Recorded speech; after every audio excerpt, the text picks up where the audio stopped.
మన జీవితం రెండే రకాలుగా ఉంటుంది. ఒకటి, మన కోసం ఏదైనా చేసే వాళ్ళని సంపాదించుకోవడం. ఎందుకంటే వచ్చేది గ్రామసింహం కాదు, అడవి సింహం.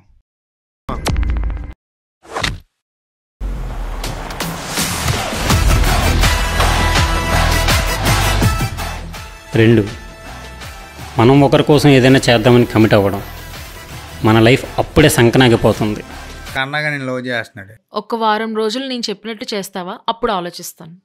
అయ్యో పాపం సారు ఎట్టా బుక్కయ్యారు, లారీ గుద్దిన ఆటోలో దెబ్బ